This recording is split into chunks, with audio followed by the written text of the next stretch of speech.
Have you ever wondered why the evidence for the most famous man in history is so loud in storybooks, yet so silent in the historical record? We're told incessantly that the existence of Jesus of Nazareth is a settled fact. We are told that no serious historian doubts he walked the dusty roads of Galilee, agitated the Sanhedrin, and was executed by Pontius Pilate. They tell you the debate is over before it has even begun. But when you ask for the receipt, when you ask for the hard, physical evidence from a contemporary source that proves this man was more than a literary invention, the room goes quiet. The libraries of the first century are empty. There are no Roman records, no death warrants, no court transcripts. There is only silence, except for one paragraph. Tonight, we are going to dismantle the golden idol of historicism. We are talking about the Testimonium Flavianum, the testimony of Flavius Josephus. Before we pull back the curtain, go ahead and like the video and subscribe, but only if you value truth over tradition. Seriously, are you ready? Now clear your mind, let go of your biases, and let's look at the evidence, or lack thereof, together. To understand why this single paragraph is the golden idol, you have to understand the desperation of the historicist position. If you strip away the Gospels, which we must, because they are anonymous, non-contemporary religious fictions written decades after the alleged events, what do you have left? You have a handful of vague references in Roman letters written a century later, mostly discussing what Christians believed, not what actually happened. You have silence from Philo of Alexandria. You have silence from Justus of Tiberias. You have silence from every single contemporary writer who should have noticed a miracle-working demigod leading a revolution in Judea. But then you have Josephus. Flavius Josephus was the premier Jewish historian of the first century. He was a general, a diplomat, a man who lived through the Jewish War, surrendered to the Romans, and then spent his later years in Rome documenting the history of his people. In his massive work, The Antiquities of the Jews, published around 93 or 94 CE, we find a short, glowing paragraph that seems to save the historicist's case. It reads, in the version preserved by the church, roughly like this. About this time there lived Jesus, a wise man, if indeed one ought to call him a man, for he was one who performed surprising deeds. He was the Christ. When Pilate, upon hearing him accused by men of the highest standing among us, had condemned him to be crucified, those who had in the first place come to love him did not give up their affection for him. On the third day he appeared to them restored to life, and the tribe of the Christians, so called after him, has still to this day not disappeared. There it is, the smoking gun, the golden idol. For centuries, Christian apologists have pointed to this text and said, see, a non-Christian Jew, a Roman collaborator, confirms the entire gospel narrative. He confirms the miracles. He confirms the crucifixion. He confirms the resurrection. He confirms the messiahship. Jesus is history. But does that sound like history to you, or does it sound like a sermon? Think about the logic here. Josephus was a Pharisaic Jew. He remained the Jew his entire life. He never converted to Christianity. In fact, he wrote extensively to defend Judaism against Greek and Roman critics. Yet we are supposed to believe that this devout Jew sat down and wrote, "He was the Christ," and "He appeared to them restored to life"? If Josephus believed Jesus was the Messiah and rose from the dead, he wouldn't be a Jew. He would be a Christian. You cannot be a Jew who explicitly acknowledges Jesus as the fulfillment of messianic prophecy and the conqueror of death, and then just casually go back to writing about high priests and Roman politics as if nothing happened. It is a contradiction in terms. It is a logical impossibility. This is why the golden idol is so fragile. It is too perfect. It is too Christian to be written by a Jew, yet it is the only lifeline the historicists have. Now, mainstream scholars, those who are desperate to save the historical Jesus, will try to bargain with you. They will say, okay, Farid, you're right. Josephus didn't write the part about him being the Messiah or rising from the dead. Those are interpolations, forgeries added by later Christians. But, they insist, there is a neutral core. Josephus must have written something about Jesus, and Christians just spiced it up. This is the standard apology.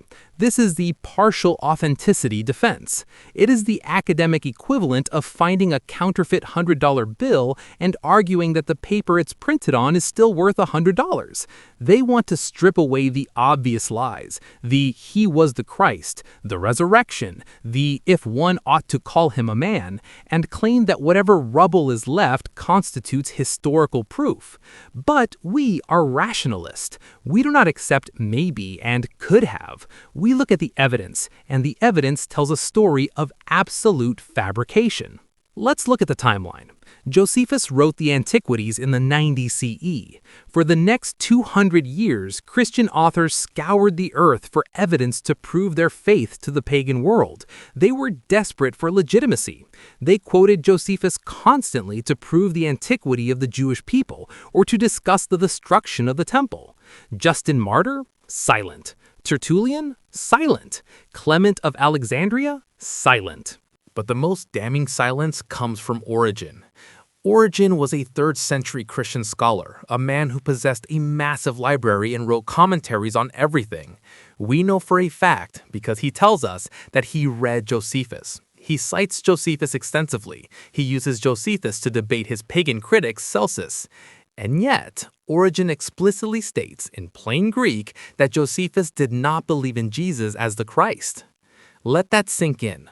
Origen, writing around 240 CE, holds a copy of Josephus in his hands. He is looking for ammo to fire back at Celsus. If the Testimonium Flavianum existed in his copy, even a neutral version that mentioned Jesus, Origen would have paraded it through the streets. He would have used it to prove Jesus existed. But he doesn't. Instead, he laments that Josephus was not a believer. This means the Testimonium did not exist in the 3rd century. It wasn't there. The golden idol had not yet been cast. It isn't until the 4th century, after the Council of Nicaea, after the empire adopts Christianity, that a bishop named Eusebius suddenly discovers this paragraph in Josephus. Suddenly, the silence is broken. Suddenly, we have a text that checks every single theological box the church needs checked. Is it a coincidence that the first man to quote this passage is also a man who famously argued that it is acceptable to use falsehood as a medicine for the benefit of the church? The historicists want you to believe that for 3 centuries, every Christian scholar missed the most important paragraph in Jewish history, only for Eusebius to stumble upon it just as the church was seizing political power. They want you to believe that a Jew called Jesus the Messiah but remained a Jew. They want you to believe that a text that reads exactly like a Christian creed is actually a secular history. The golden idol is a forgery. It is a fraud. It is a later insertion designed to fill the embarrassing silence of the historical record.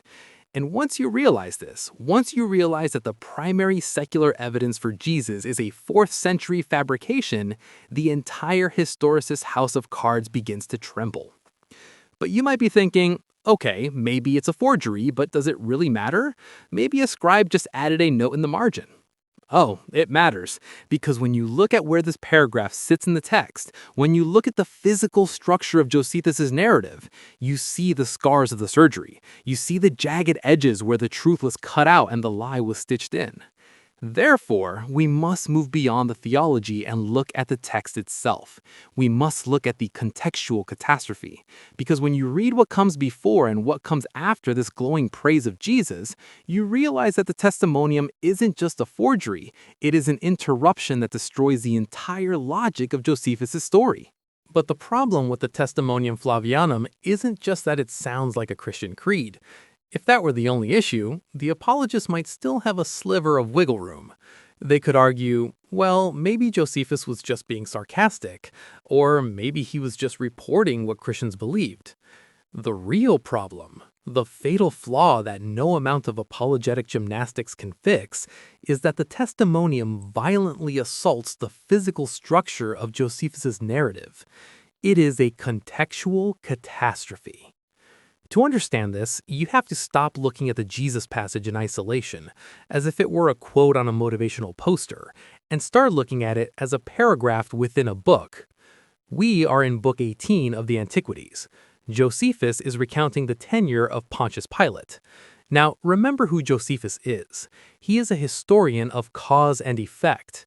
He is telling a story of escalating tensions between the Jewish people and the Roman overlords, a chain reaction of insults, riots, and massacres that eventually leads to the total destruction of Jerusalem in 70 CE.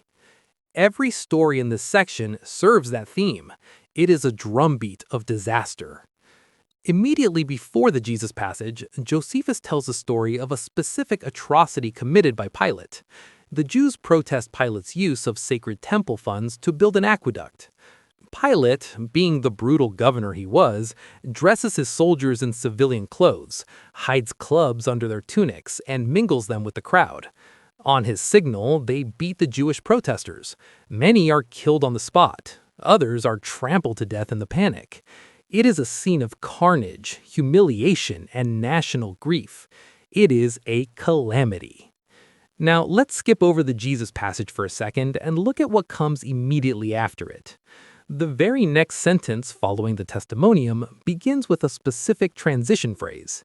Depending on the translation, it reads, "And about the same time, another sad calamity put the Jews into disorder," or "another terrible misfortune befell the Jews."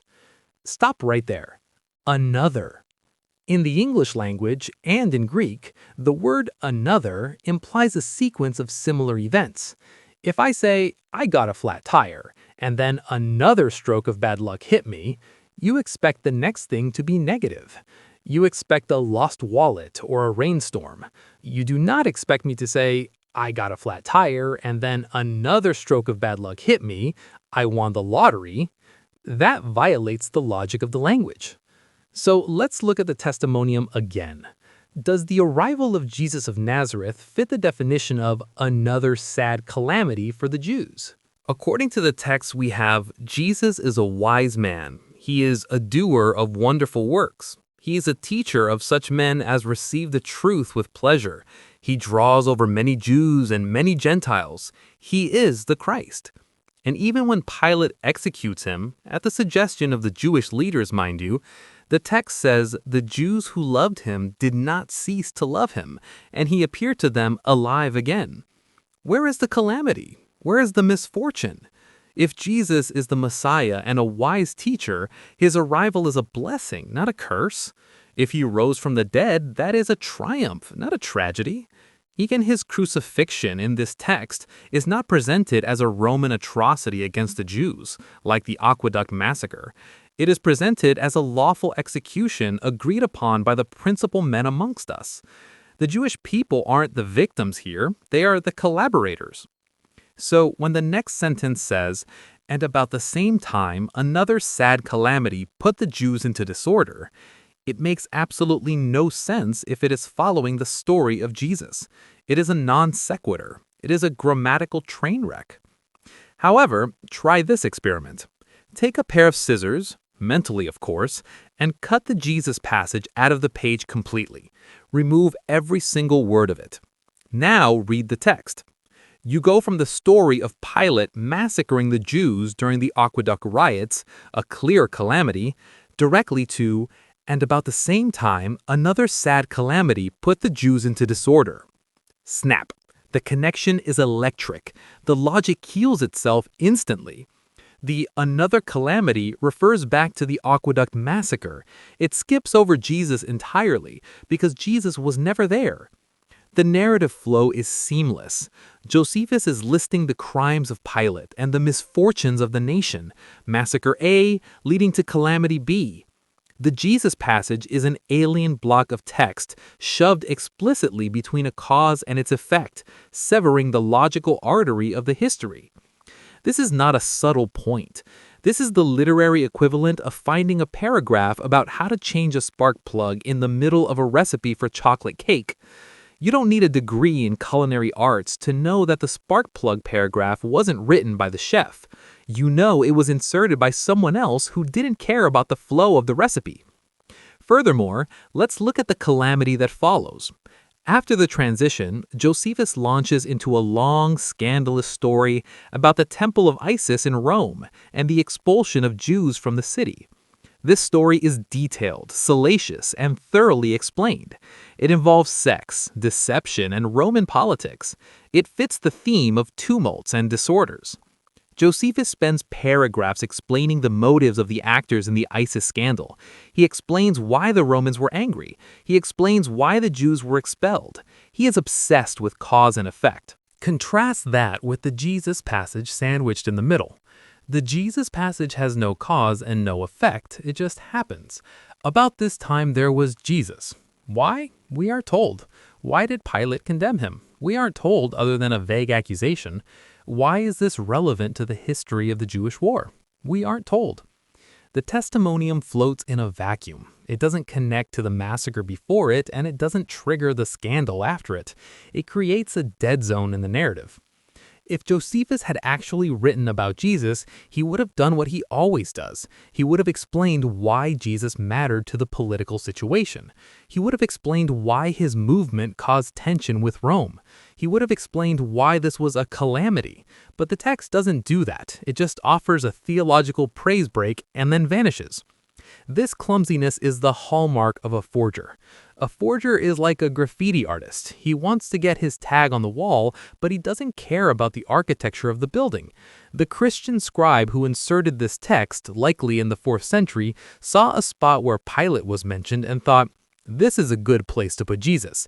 He didn't care that he was breaking the narrative arc. He didn't care that he was turning another sad calamity into a nonsensical phrase. He just wanted his Messiah in the history books. The historicists want you to believe that Josephus, a master rhetorician who prided himself on the elegance of his Greek, suddenly suffered a stroke, forgot how to write a coherent transition, inserted a non sequitur about a miracle worker, and then woke up and continued writing about Roman scandals as if nothing happened. Does that sound rational to you? Or does it sound like a desperate attempt to save a forgery? The text of Josephus, as it stands, is broken. But the moment you remove Jesus, the text becomes whole again. That is not a coincidence. That is evidence of tampering. The Testimonium Flavianum is not a neutral core embellished by Christians. It is a foreign body that the text is trying to reject. Therefore, if the placement of the text proves it's an insertion, we must next look at the voice of the text. Because if Josephus didn't write this, who did? Who had the motive, the opportunity, and the specific vocabulary to put these words in the historian's mouth? Therefore, if the Testimonium Flavianum is a clumsy insertion that violently disrupts the narrative, we are left with a rational necessity. We must identify the intruder. We have established that the text is foreign. Now we must ask who speaks here. When you read a letter from your mother, you know it's her. You know her cadence, her vocabulary, her favorite phrases. If you suddenly found a paragraph in the middle of her letter written in the style of a Nigerian prince asking for your bank account details, you wouldn't assume your mother had a sudden stroke of personality change. You would assume someone else had access to the keyboard. We have the same situation here. Josephus has a voice. It is a distinct, recognizable voice. He is verbose, complex, defensive of Judaism, and obsessed with political causality. He writes in difficult, flowery Greek. He mimics the style of Thucydides. But the voice in the Testimonium is not Josephus. It is simple. It is creedal. It is theological. And when we run a linguistic fingerprint analysis on this paragraph, the prints don't belong to a 1st century Jewish general. They belong to a 4th century Christian bishop, Eusebius of Caesarea. Let's look at the vocabulary. The historicists, desperate to find a neutral core, will tell you that some of the words are Josephin. But that is a magician's trick. Of course, a forger tries to sound like the author he is imitating.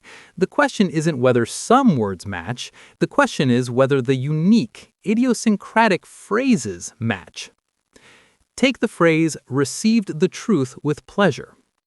In the Testimonium, Jesus is described as a teacher of such people as accept the truth with pleasure. This sounds nice, doesn't it? It sounds philosophical. But is it Josephin?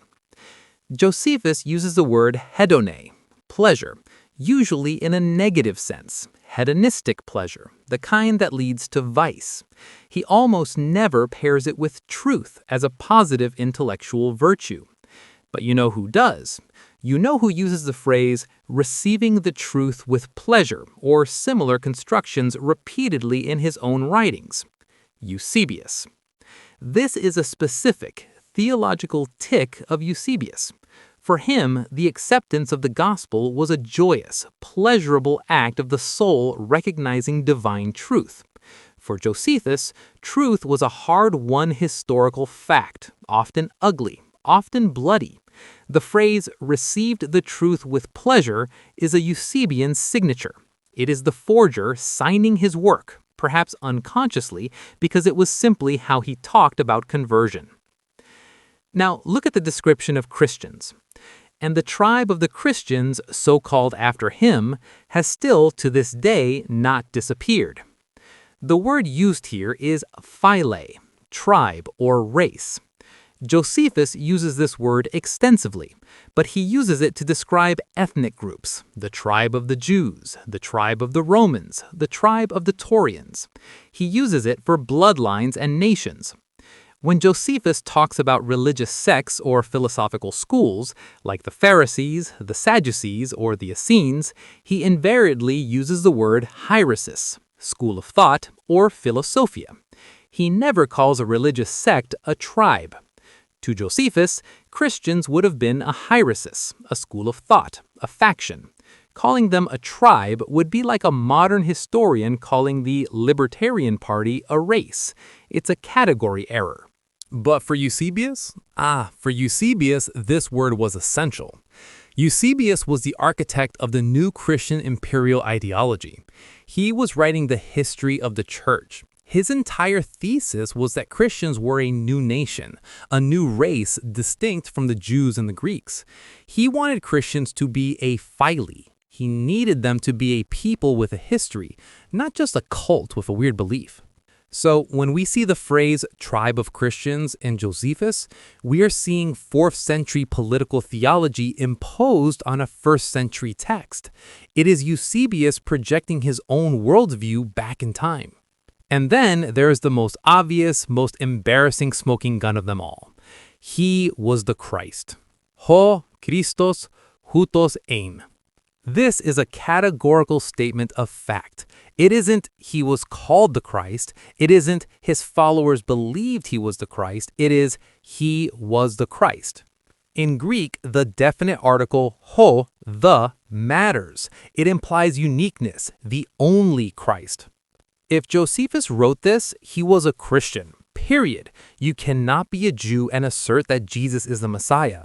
The definition of a Jew in the 1st century, and arguably today, is someone who is waiting for the Messiah or believes the Messiah has not yet come, or came in a different form. If you believe Jesus is the Christ, you are a Christian.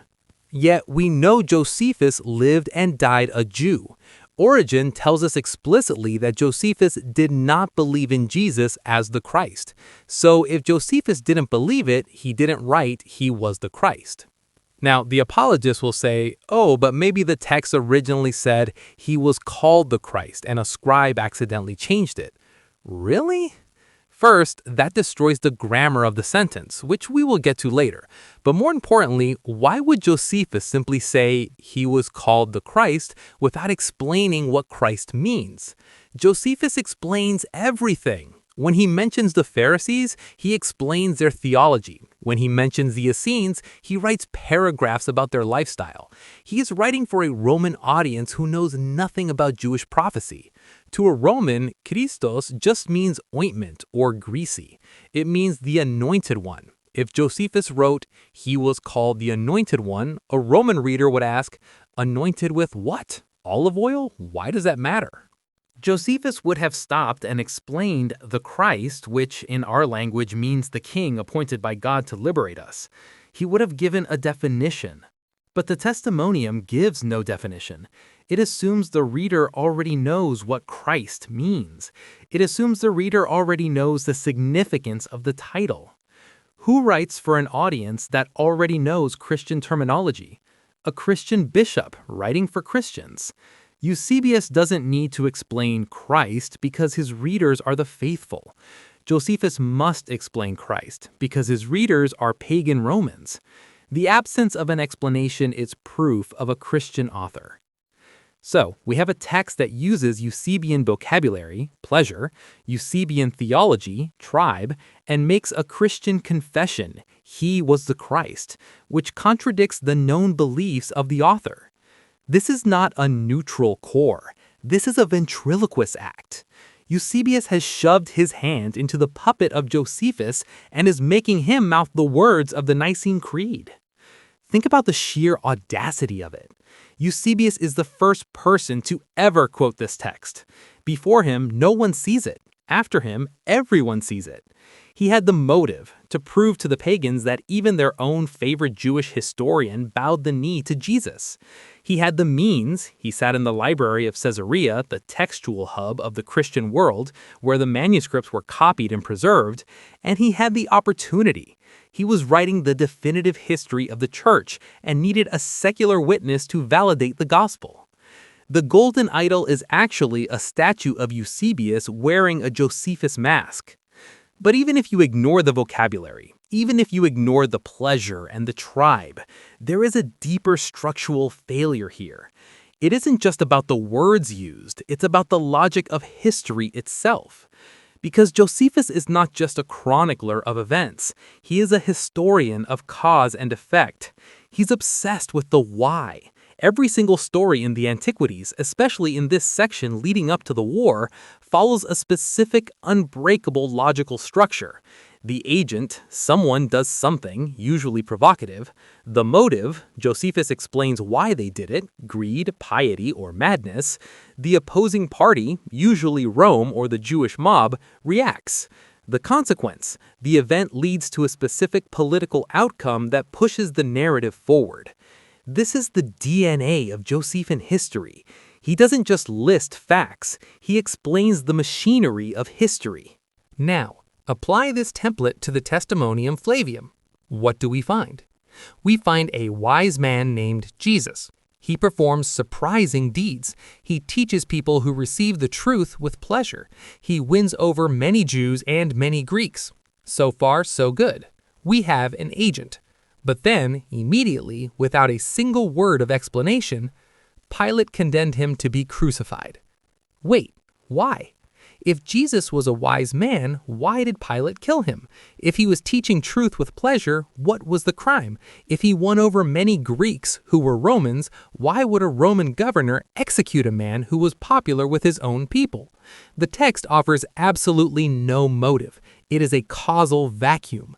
Josephus, the man who spends paragraphs explaining the psychological motivations of minor bandits and obscure priests, suddenly becomes mute on the most important question of the story. He tells us that Jesus was killed, but he refuses to tell us why.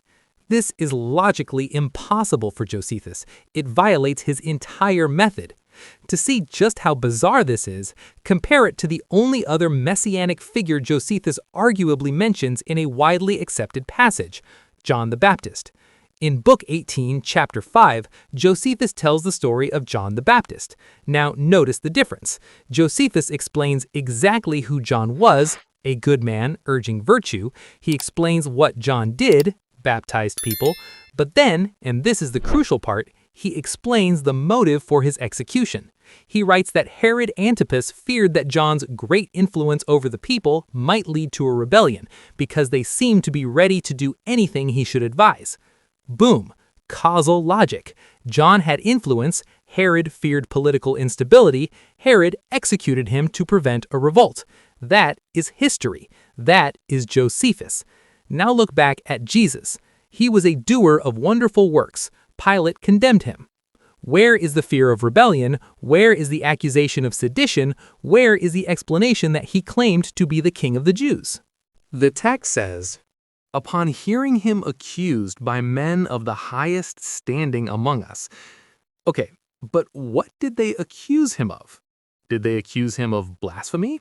Did they accuse him of tax evasion? Did they accuse him of being a bad carpenter?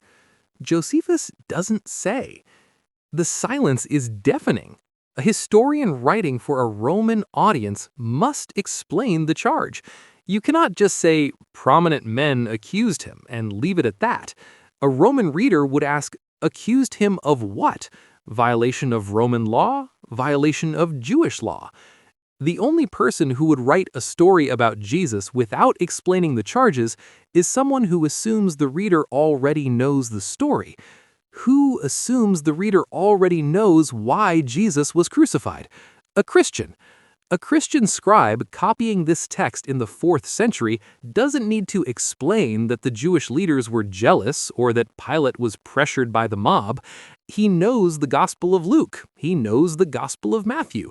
The why is already in his head, so he skips it. He writes the what, the creedal facts, and forgets to include the historical logic. He forgets that Josephus's audience consists of pagan Romans who have never read a gospel in their lives. To them, this paragraph is gibberish. It describes a wise man who does wonderful works and is then inexplicably executed by a Roman governor who usually only kills rebels. It portrays a Roman official acting without a Roman reason. Furthermore, look at the internal contradiction. The text says Jesus won over many of the Jews and many of the Greeks. If Jesus won over many of the Greeks, that means he was popular with the non-Jewish population. Pilate was the governor of the non-Jewish population. Why would Pilate kill a man who was bridging the gap between Jews and Greeks? That sounds like a Roman governor's dream, a unifying figure. The text provides no answer. It just asserts the execution as a brute fact. But the most damning missing motive is the reaction of the Jewish people. In every other story in this section, when Pilate commits violence against a popular Jewish figure or institution, there is a riot, there is an outcry, there is a delegation sent to Rome to complain. Here, nothing. The text says the tribe of Christians didn't disappear. That's it.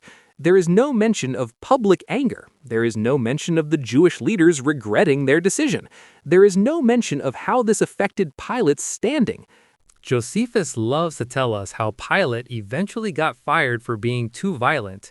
Yet here, Pilate executes a wise man who is allegedly the Messiah, and silence. It has zero political consequences. It doesn't contribute to the war. It doesn't contribute to the tension. It is a historical dead end. This is the missing motive. The author of this paragraph is not interested in history. He is interested in theology. He wants to affirm that Jesus lived, did miracles, was the Messiah, died, and rose again. He doesn't care why any of it happened in a political sense. He doesn't care about the causal chain that leads to the destruction of the temple. And because he doesn't care, he cannot be Josephus. Josephus writes history like a lawyer building a case. He connects every dot. This paragraph is a splatter of paint on a legal brief. It has color, but it has no argument. So we have a text that breaks the narrative flow, contextual catastrophe, uses the wrong vocabulary, Eusebian voice, and lacks any historical explanation for the events it describes, missing motive. The apologists see this. They know it looks bad. They know they can't defend "he was the Christ" line or "he appeared to them alive on the 3rd day." Those battles are lost. So they retreat to the final bunker of the desperate, the neutral core theory. This is the standard academic position you'll hear from Bart Ehrman, James Tabor, and the majority of mainstream biblical scholars.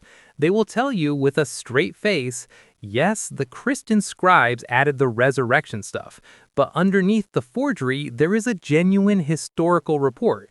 If we just peel away the layers of paints, we will find the original masterpiece. This is the partial authenticity defense. It is the bargaining stage of grief. And tonight, we are going to expose it for what it is, a modern fabrication. The neutral core theory asks you to believe that a Christian scribe found a negative or neutral passage about Jesus in Josephus and decided to spice it up. They argue that the scribe didn't delete anything. He just added phrases like, "if indeed one ought to call him a man," and "he was the Christ." So let's play their game. Let's perform the surgery. Let's take the text and surgically remove every phrase that is undeniably Christian. We cut out, if indeed one ought to call him a man. We cut out, he was the Christ. We cut out, he appeared to them restored to life on the third day.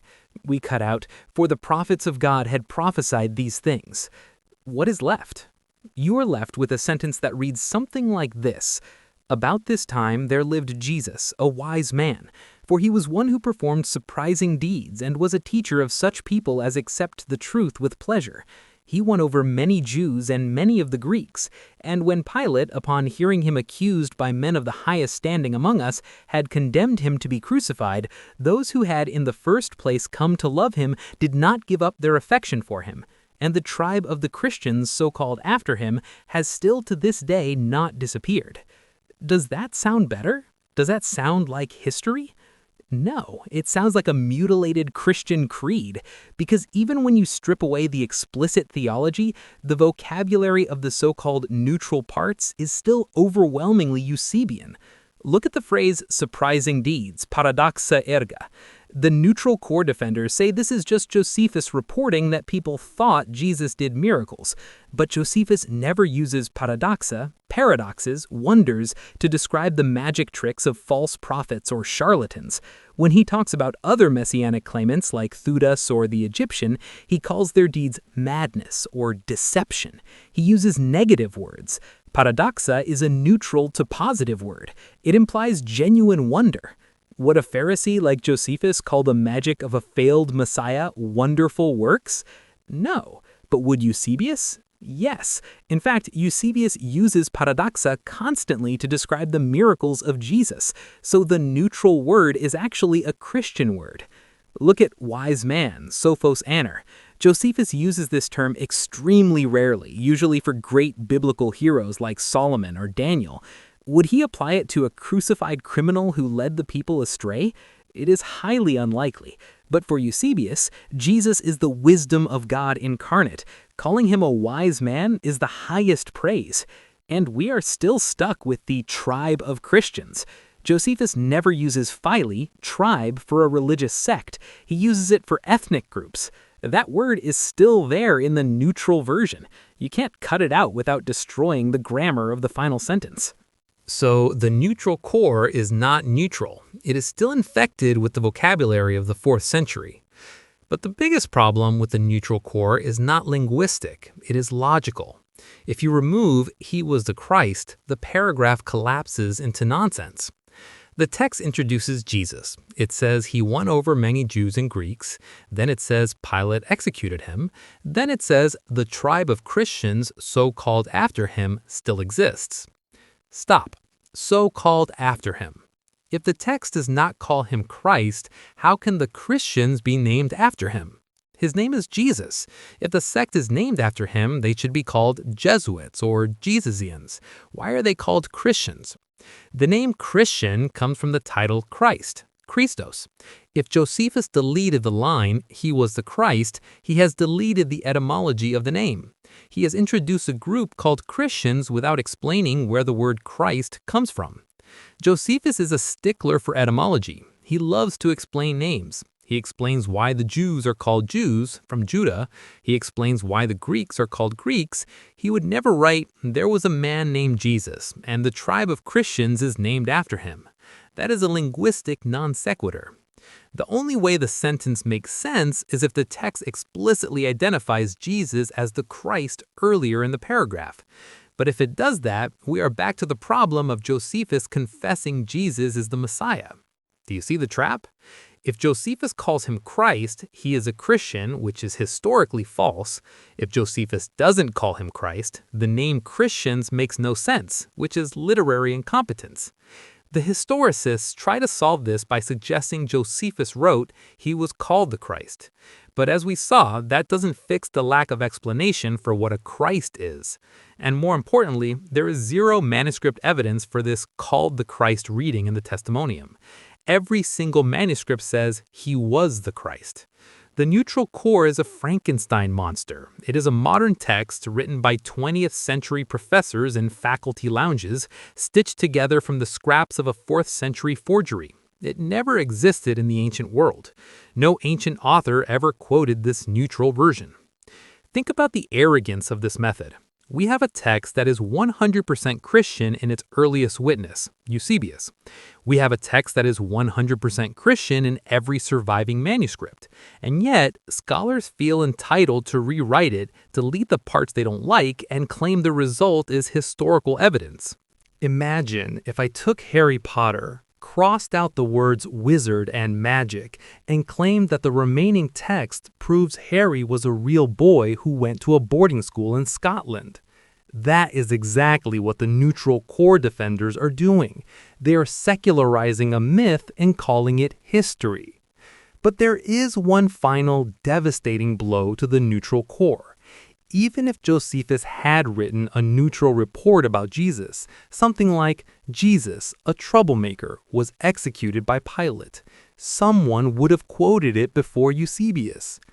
If Josephus wrote anything about Jesus, the early church fathers would have found it. They were desperate for it. They would have cited it to say, look, even the Jews admit he lived. But they didn't. They cited nothing. This brings us to the most powerful argument in the rationalist arsenal, the argument from silence. Because there was one man who read Josephus more carefully than anyone else, one man who quoted him constantly, one man who would have given his right arm to find a reference to Jesus in the antiquities. And that man tells us explicitly that the Testimonium did not exist. But the historicists will tell you that silence is not evidence. They will tell you that maybe Origen just missed it. Is that credible?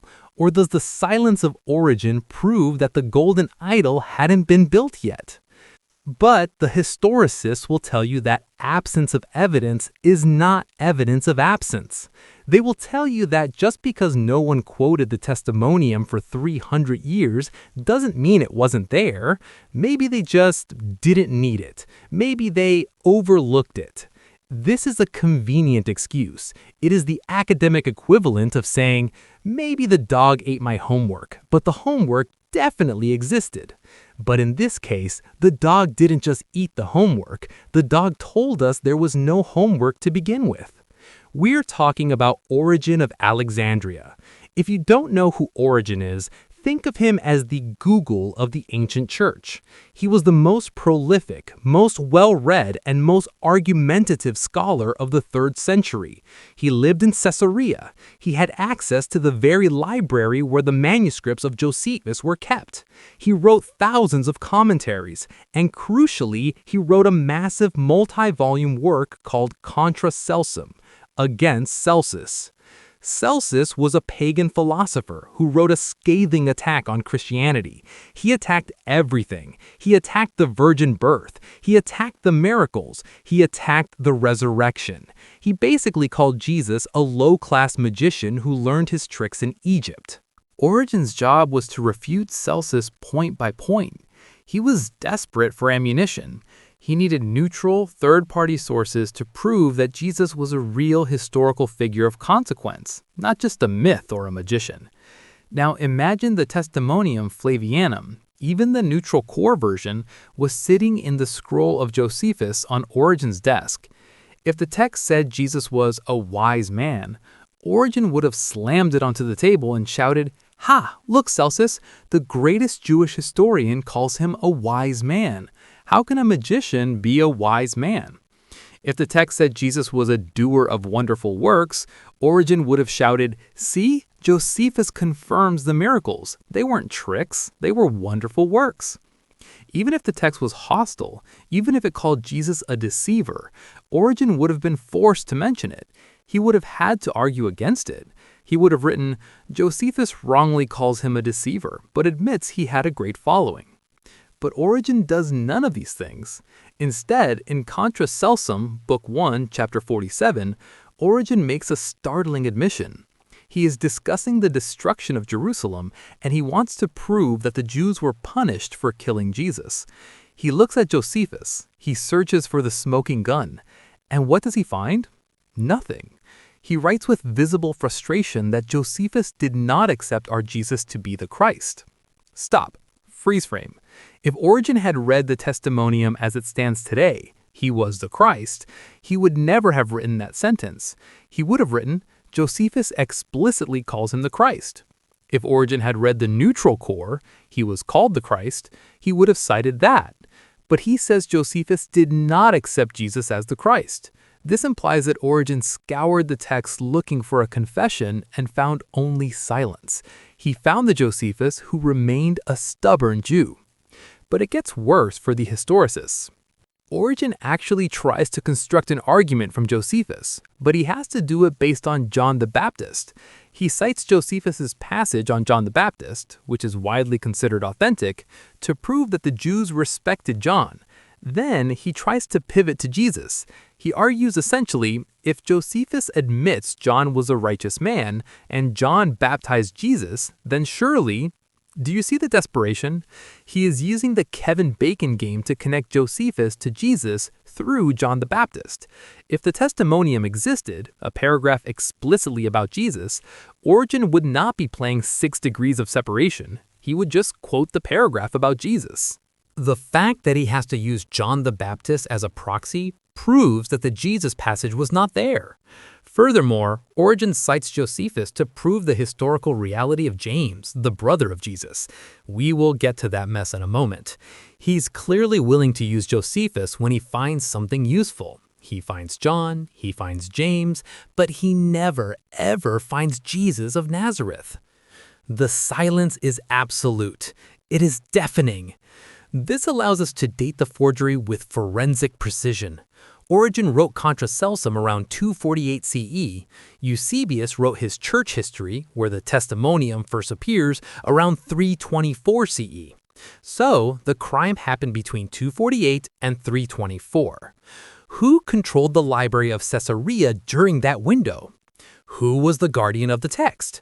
Who had the motive to fix Josephus to make him more useful for the church? Pamphilus, the mentor of Eusebius, and then Eusebius himself. The timeline is tight, the motive is clear, the opportunity is undeniable. But the historicists will say, wait, Farid, you just admitted that Origen cites Josephus about James, the brother of Jesus. Doesn't that prove there was another reference to Jesus in Josephus? Doesn't that save the historical Jesus? This is their Alamo. They know they have lost a testimonium. They know the golden idol is a fake. They know the neutral core is a fantasy. They know Origen's silence is a death sentence for the main passage. So they retreat. They run to Book 20 of the Antiquities. They point to a single passing reference to a man named James, who is described as the brother of Jesus who was called Christ. They say, aha! Even if the Testimonium is a forgery, this little reference proves Jesus existed. It's casual, it's fleeting, it's exactly what we would expect. They cling to this raft like shipwrecked sailors, but they're clinging to a plank that is just as rotten as the ship they just abandoned. Because when we turn our rationalist microscope onto the James passage, we don't find a casual reference to the Christian Messiah. We find another contextual disaster. We find a clumsily inserted phrase that destroys the logic of the story Josephus is actually telling. Therefore, we must leave the Testimonium behind. It is dead, buried, and debunked, and march into Book 20. We must confront the James defense, and we will see that this too is a house of cards built on a single interpolated phrase. Therefore, having watched the golden idol of the Testimonium Flavianum crumble into dust, the historicist has nowhere left to turn but the footnotes. They have lost their main witness. They have lost the clear, unambiguous declaration that Jesus lived and was the Christ. That text is a forgery, and they know it. So they retreat. They pull back to a defensive line deep in the back of Josephus's work, to Antiquities of the Jews, Book 20, Chapter 9. Here, they claim, is the impregnable fortress of the historical Jesus. Here, they say, is a reference so casual, so incidental, so lacking in theological agenda that it must be true. They call it the James passage. Let's set the scene. It is the year 62 CE. The Roman governor Porcius Festus has just died suddenly in office. The new governor, Albinus, is still on his way from Rome. There is a power vacuum in Judea. Into this void steps the high priest Ananus ben Ananus. He is young, rash, and arrogant. He sees an opportunity to settle some scores while the Romans are away. Josephus writes, "He convened the judges of the Sanhedrin and brought before them a man named James, the brother of Jesus, who was called Christ, and certain others. He accused them of having transgressed the law and delivered them up to be stoned." There it is, the lifeboat. James, the brother of Jesus, who was called Christ. The historicists cling to this phrase with a desperation that borders on religious fervor. They argue, look, it's just an identifier. Josephus isn't preaching. He isn't saying Jesus rose from the dead. He's just clarifying which James he is talking about. He's saying, the brother of that Jesus guy. This proves Jesus was a known figure, a real man with a real brother, and that Josephus knew about him. They will tell you that this passage is the accidental evidence that proves everything. They will say that a Christian forger would have made it more pious. They would have called him James the Just or the brother of the Lord. They wouldn't have just said brother of Jesus who was called Christ. It sounds plausible, doesn't it? It sounds like the kind of boring, mundane detail that history is made of. But we are rationalists. We do not accept plausible. We demand evidence. And when we look at this passage, really look at it not as a lifeline for a drowning theology, but as a paragraph of Greek text, we see the same cracks, the same fissures, and the same clumsiness that we saw in the Testimonium. The entire argument for the authenticity of this passage rests on three words in Greek, to legomenu Christou, the one called Christ. If those three words are authentic, then yes, Josephus mentions Jesus. But if those three words are an interpolation, a later scribal note that accidentally or intentionally migrated into the text, then the James in this story has absolutely nothing to do with Christianity. So the question is, are those three words structural or are they cosmetic? Do they hold the story together or do they disrupt it? To answer that, we have to look at the context. Always the context. Why do apologists hate context so much? Josephus is telling a story about high priestly politics. This isn't a story about early Christianity. This isn't a story about the persecution of the church. It is a story about Ananus ben Ananus abusing his power. The narrative arc is this. Ananus takes advantage of the Roman interregnum. He illegally convenes a Sanhedrin, a power only the Romans or the supreme authorities could grant. He executes James and some others for breaking the law. The most equitable citizens, the strictest observers of the law, are outraged. They contact the king, Agrippa II, and the incoming governor, Albinus, to complain. Ananus is fired for his overreach. Now, think about the logic here. Who are the heroes of this story? The heroes are the most equitable citizens, the ones who are strictest about the Jewish law. They are the ones defending the rule of law against the rash high priest. They are the ones who get Ananus fired. Who is the victim? James. If James is the leader of the Christian church in Jerusalem, a sect that was famously controversial for challenging the Jewish law, for eating with Gentiles, for preaching a crucified criminal as the Messiah, why are the strictest Jewish legalists defending him? Why would the Pharisees, who Josephus identifies as the most equitable, risk their political capital to save the leader of a heretical cult? In Christian tradition, James is killed by the Jews because of his Christian witness. In Josephus, James is killed by a rogue Sadducee, and the Jews defend him. The most equitable citizens are on James's side. This doesn't fit the Christian narrative at all. It fits a completely different narrative, a narrative of internal Jewish politics. If James here is just a prominent Jewish figure, perhaps a rival priest, perhaps a popular teacher of the law, then the outrage of the equitable citizens makes perfect sense. They are defending one of their own against the tyranny of Ananus. They are defending the process. But if James is the brother of Jesus who is called Christ, the story becomes a bizarre anomaly. We are supposed to believe that the Jewish establishment, which supposedly hated Jesus, according to the Gospels, and supposedly persecuted the early church, according to Acts, suddenly rose up to defend Jesus' brother against the high priest. The only thing that links this James to Christianity is that one phrase, who was called Christ. And where does that phrase sit in the sentence?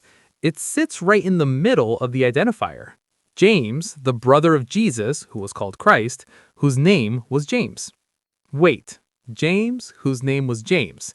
The Greek structure is awkward. It reads, ton adelphon Iesu to legomenu Christu Iakobos onoma auto. Literally, the brother of Jesus, the one called Christ, James was his name. Why the redundancy? Why identify him as the brother of Jesus before you even tell us his name? And why add James was his name at the end, as if you hadn't just introduced him? In normal Greek and in normal English, you would say, he brought before them a man named James, the brother of Jesus. Or he brought before them James, the brother of Jesus.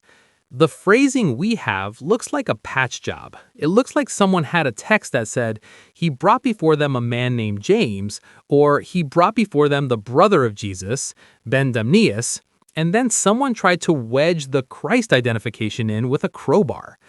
But the real problem isn't just the grammar, it's the logic of the identifier itself. Josephus mentions nearly 20 men named Jesus in his works. It was a common name, like John or Steve. Whenever he introduces a new Jesus, he always uses a specific patronymic or title to distinguish him. Jesus ben Ananias, Jesus ben Saphias, Jesus ben Gamaliel. Here, we are told he is Jesus who was called Christ. Origen told us Josephus did not accept Jesus as the Christ. So why would Josephus use Christ as the primary identifier for a Jesus he barely cares about? If Josephus didn't write the Testimonium, and we know he didn't, then this is the first time Jesus is mentioned in the entire book. Josephus introduces a character, James, by referencing another character, Jesus, who hasn't been mentioned in 20 books. Imagine reading a history of the American Civil War, and on page 800 the author writes, General Lee brought before them the brother of Smith, who was called the baker. You would stop and say, who is Smith? Why is he called the baker? Have I missed something? Josephus is a meticulous writer. He doesn't drop blind references. If he uses an identifier, he explains it. He explained who the person is. Yet here, Christ is dropped like a bomb with no explanation, no definition, no backstory. This smells like a marginal note. Imagine a Christian scribe in the 3rd or 4th century reading this passage. He sees the name James. He knows from his church traditions that James, the brother of the Lord, was killed by the Jews. He sees Ananus executing a James. He thinks, oh, this must be our James. So, in the margin, he writes a helpful note to himself or future readers. To legomenu Christu, the one called Christ. He is identifying the James in the text with the James of his faith. The next scribe, copying the manuscript, sees the note in the margin. He thinks it's a correction. He thinks the previous scribe accidentally left it out. So he inserts it into the text. James, the brother of Jesus, the one called Christ. And suddenly, a story about a Jewish political dispute becomes a proof text for the existence of Jesus. But we don't have to guess. We can prove this logic is broken, because when we look closely at the text, we find that there is another Jesus in the story. A Jesus who fits the context perfectly, a Jesus who explains everything, and the Jesus who has been erased by 3 little words. But the apologists will scream, you can't just assume a scribal error, you need evidence. Fair enough, let's give them evidence. Let's look at the 3 words that break the logic. Because when you remove who was called Christ, the sentence doesn't just survive, it heals. It reveals the true protagonist of the story, a man who was standing right there in the text all along. waiting to be noticed. But the historicists will stop me here. They will say, Farid, you are nitpicking. So what if the grammar is a little clunky? So what if Josephus doesn't explain what a Christ is? Maybe he was tired. Maybe he assumed his Roman readers had heard the rumors. You can't just throw out a phrase because it feels awkward. Oh, but we can. And we must. Because in the study of ancient texts, awkwardness is the fingerprint of the forger. Let's look at these three Greek words. To legomenu Christou, the one called Christ. In the hands of an apologist, these words are the rock on which the historical Jesus stands. But in the hands of a rationalist, they are the cracks that bring the whole wall down. We have to perform a forensic audit of this sentence, and when we do, we find three fatal errors that Josephus simply would not make. Error number 1, the undefined title. We have established that Josephus is writing for a Roman audience. He is writing in Rome, under imperial patronage, for people who speak Latin and Greek, not Aramaic. To these people, the word Christos is not a holy title. It is not a proper name. It is a common adjective meaning smeared or anointed. It was used to describe athletes covered in oil or walls that had been freshly plastered. If Josephus writes Jesus, the one called Christ, without explanation, a Roman reader thinks, Jesus the greasy one? Jesus the plastered one? Why is he called that? Josephus knows this. That is why, throughout his works, whenever he introduces a Jewish term or a sect, he defines it. He explains the Pharisees. He explains the Sadducees. He explains the Essenes. He explains the Zealots. He never ever drops a theological bombshell like Messiah, which Christos translates, without telling his readers what it means. If this phrase were authentic, Josephus would have written, Jesus, who was called Christ, which is the name of the king whom our prophets say will restore our nation. He doesn't do that. He treats Christ as if it's a name that everyone already knows. Who writes like that? Who assumes Christ is a self-explanatory title? A Christian scribe. To a Christian, Christ isn't a vague adjective. It is the name. It requires no definition. The lack of definition here is proof that the author of this phrase is not writing for Romans, but for believers. Error number 2, the floating identifier. Let's look at the structure of identification. When Josephus introduces a character, he connects them to someone the reader already knows. Eleazar, the son of Ananias, the high priest. We know the high priest. Agrippa, the son of Aristobulus. We know the royal family. But here, if the Testimonium is a forgery, which it is, this is the first mention of Jesus in the entire 20-volume history. Josephus is introducing an unknown character, James, by linking them to another unknown character, Jesus. Imagine I am telling you a story about a guy you've never met. I say, hey, yesterday I saw Mike, the brother of Dave. You would look at me and say, who is Dave? If you don't know Mike and you don't know Dave, the identifier is useless. It fails its only purpose. Josephus was a bad general, but he was a good writer. He understood how to introduce characters. He would not introduce James by referencing a Jesus who has never appeared in the narrative. The only way this sentence works is if the reader already knows who Jesus is. And in 93 CE, a Roman reader did not know. But you know who did know? The Christian scribe reading this text in the 3rd or 4th century. To him, Jesus is the most famous person in the universe. To him, brother of Jesus is the ultimate identifier. It is the only one that matters. Error number 3, the grammatical stumble. Now we get technical. In Greek, the phrase to legomenu Christou sits in a very strange place. The sentence reads, Ton adelphon Iesu to legomenu Christou, Iakobos onoma auto. The brother of Jesus, the one called Christ, James was his name. The phrase, the one called Christ, is jammed between Jesus and James. It breaks the flow. It feels like a breath, a pause, a whisper. Remove it. Ton adelphon Iesu, Iakobos onoma auto. The brother of Jesus, James was his name. Or even better if we look at how Josephus handles other high priests, and we will see why this matters in a moment. The original text likely read, "He brought before them a man named James, the brother of Jesus." Wait, which Jesus? Josephus mentions dozens of men named Jesus. In fact, in this very chapter, just a few paragraphs later, he mentions a man named Jesus, son of Damnius, and then a few paragraphs after that, he mentions Jesus, son of Gamaliel. If Josephus wrote brother of Jesus, he would have to specify which Jesus. He would use a patronymic, brother of Jesus, son of Damnius, or brother of Jesus, son of Gamaliel. He would not use a vague nickname like called Christ unless that nickname was established. So here is the rationalist reconstruction. The original text of Josephus likely mentioned a James who was the brother of a Jesus. A Christian scribe, scanning the text for references to his heroes, saw James and Jesus in the same sentence. His heart skipped a beat. Could it be, he thought? Could this be James the Just and our Lord Jesus? But the text didn't say Christ. Maybe it said son of Damnius. Maybe it said nothing. So the scribe added a note. He wrote in the margin, Tau legomenu Christou. This is the one called Christ. He was clarifying for himself or his community that this wasn't just any James and Jesus. It was the James and the Jesus.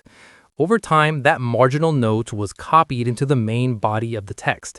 It happens all the time in ancient manuscripts. It is called a gloss. And once it's in the text, it pushes out the original identifier. If the original said Jesus, son of Damnius, and the scribe inserts called Christ, eventually son of Damnius gets dropped because it contradicts the new Christian meaning. Or more likely, the scribe just adds called Christ to clarify which Jesus he thinks it is. The result is the clumsy, undefined, structurally broken sentence we have today. But here's the kicker. Here is the detail that the apologists always ignore. If you take out the words who was called Christ, does the story fall apart? No. If you take out the words who was called Christ, does James disappear? No. But if you look at the story without those words, you realize something shocking. The Jesus in this story isn't the Jesus of the Bible. He isn't the Messiah. He isn't a carpenter. He is someone else entirely. He is a character who actually is in the story. He is a character who has a motive, a role, and a reason to be there. The historicists want Jesus, who was called Christ, to be the anchor of the passage. But when we look at the very next paragraph, the immediate aftermath of the execution of James, we find another Jesus waiting in the wings. A Jesus who was alive in 62 CE. A Jesus who was a politician. A Jesus who benefited from the death of James. Therefore, we must turn the page and look at the tale of two high priests, because once we see who the real Jesus of this chapter is, the Christian interpolation becomes not just obvious, it becomes laughable. Therefore, if the phrase who was called Christ is a grammatical stumble and a contextual orphan, we have to ask, who was supposed to be there? If Josephus wasn't talking about the Messiah, who was he talking about? We don't need to guess. We don't need divine revelation. We just need to read the very next sentence. The story of James doesn't end with his execution. It ends with a political consequence. Remember, Josephus is a historian of cause and effect. Ananus executes James, the people complain. Agrippa fires Ananus. And then Josephus writes, Agrippa took the high priesthood away from him, Ananus, and made Jesus, the son of Damnius, high priest. Stop. Look at that name. Jesus, son of Damnius. He is right there. He is in the text. He is the very next character to walk onto the stage. Now, let's put the pieces together. We have a story about a high priest, Ananus, who illegally executes a man named James. Ananus is punished for this crime by being stripped of his office. And who replaces him? Who benefits from Ananus's downfall? Jesus, son of Damnius. Does it not strike you as incredibly suspicious, almost too perfect, that the man who replaces the killer of James is named Jesus?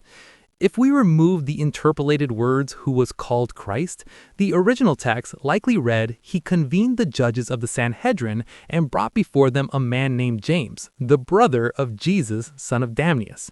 Suddenly, the fog lifts. The story isn't a random anecdote about early Christianity. It is a coherent narrative about a vicious political rivalry between two powerful priestly families. Here is the tale of two high priests that Josephus was actually telling. Ananus and Jesus ben Damnius are rivals. They are vying for power in the chaotic vacuum left by the Roman governor. Ananus strikes first. He uses his brief window of authority to eliminate his rival's family. He drags James, the brother of his competitor, Jesus ben Damnius, before a kangaroo court and has him stoned. This is a mafia hit. It is a power play. But Ananus overplays his hand. The most equitable citizens, likely the allies of the Damnius family or strict Pharisees who hated Ananus's arrogance, are outraged. They cry foul. They go to the king. They get Ananus fired. And how does King Agrippa restore justice? How does he balance the scales? He takes the high priesthood away from the murderer, Ananus, and gives it to the brother of the victim, Jesus ben Damnius. It is a perfect circle of political justice. You killed his brother, so he gets your job. This narrative makes perfect sense. It fits the ruthless world of first-century Judean politics. It explains why James was targeted. He was the brother of a rival. It explains why the citizens were outraged. It was a partisan hit. It explains why Jesus ben Damnius was appointed immediately after, as compensation. But look at what happens when you insert the words, "who was called Christ." The logic shatters. If James is the brother of the Christian Jesus, then Ananus executes a Christian leader. Okay, fine. But then Ananus gets fired and Agrippa appoints Jesus ben Damnius. Why? What is the connection?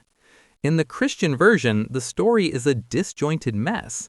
Ananus kills the brother of the Messiah, people get mad, Ananus gets fired, random guy named Jesus ben Damnius gets a promotion. The appointment of Jesus ben Damnius becomes a non sequitur. It has nothing to do with James. It's just a coincidence that he's named Jesus. But in the rationalist version, the Jesus ben Damnius version, the story is tight. The execution of James is the direct cause of the rise of Jesus ben Damnius. The brother of the victim becomes the victor. This reconstruction is so elegant, so historically sound, that it makes the called Christ reading look absurd. Why would Josephus interrupt a story about the succession of high priests to mention the brother of a crucified carpenter who has nothing to do with the high priesthood? Why would he confuse his readers by introducing two Jesuses in the same paragraph, one the Messiah, one the son of Damnius, without clearly distinguishing them? It is overwhelmingly likely that Josephus originally wrote, James, the brother of Jesus, son of Damnius. But then a Christian scribe came along. He saw James, he saw a brother of Jesus, his eyes lit up. He ignored the son of Damnius part, or perhaps it was abbreviated or lost in a previous copy. He thought, this must be our James. So he added the gloss, who was called Christ. And just like that, a story of Jewish priestly intrigue was hijacked. A political assassination was turned into a Christian martyrdom. The brother of a high priest was turned into the brother of the Lord. The James passage is not evidence for the historical Jesus. It is evidence of how easily a text can be corrupted when a scribe sees what he wants to see. It is a mirage. And once you see the Jesus ben Damnius connection, you can never unsee it. It is the key that unlocks the logic of Book 20. Josephus isn't talking about Christianity here. He is talking about the very thing the entire book is about: who gets to wear the high priest's robes. So, where does that leave the historicist? The Testimonium is a 4th century forgery. The James passage is a scribal error confusing two Jesuses. They have nothing. They are holding an empty bag. But wait, they have one more card to play. They will say, Farid, you are forgetting Origen again. Origen knew Josephus wrote about James. He explicitly says Josephus blamed the fall of Jerusalem on the death of James. If Josephus said that, he must have written about James, the brother of Jesus. This is their checkmate. They think that because Origen claims Josephus wrote about James, Josephus must have written about James. But we're going to turn the board around. We're going to show that Origen's testimony actually proves the James passage is a fake, because the story Origen quotes, the story he attributes to Josephus, is not in Josephus. It never was. So where did Origen get it? He got it from a Christian mythmaker whose work has been lost to time, a man named Hegesippus. But the historicists will tell you that Origen couldn't possibly be confused. They will tell you he was a scholar. They will tell you he knew his sources. Is that true? Or is Origen the patient zero of the entire myth? But the historicists will refuse to let go. They will wave contra celsum in your face like a legal writ. They will shout, Origen explicitly says that Josephus attributed the fall of Jerusalem to the killing of James.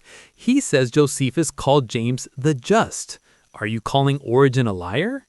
No, I am not calling him a liar. I am calling him confused. I am calling him human, and I am accusing him of a source hallucination. This is a phenomenon every historian knows. You read two books on the same subject. Years later, you remember a fact, but you attribute it to the wrong author. You think, as Lincoln said, when it was actually Mark Twain.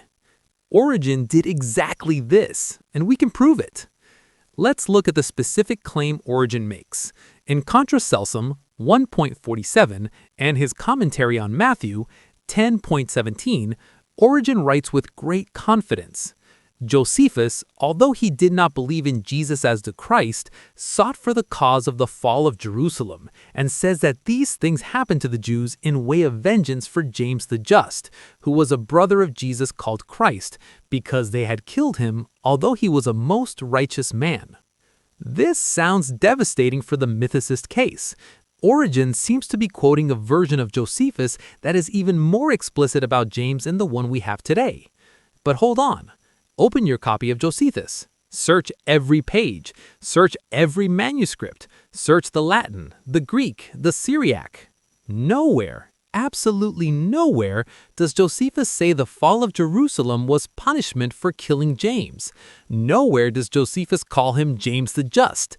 Nowhere does Josephus say the people thought he was most righteous. So where did Origen get this story? Did he have a secret edition of Josephus that vanished from history? No, he had a copy of Hegesippus. Hegesippus was a 2nd century Christian writer who composed a colorful, legendary account of the early church. His works are lost, but, luckily for us, Eusebius quotes them extensively. And when we read Hegesippus' account of the death of James, we find the smoking gun. Hegesippus writes a dramatic, movie script version of James's death.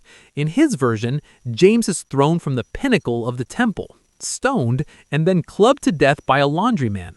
And then Hegesippus writes, and immediately Vespasian besieged them. There it is, the causal link. James died, immediately the siege happened. This is the story Origen has in his head.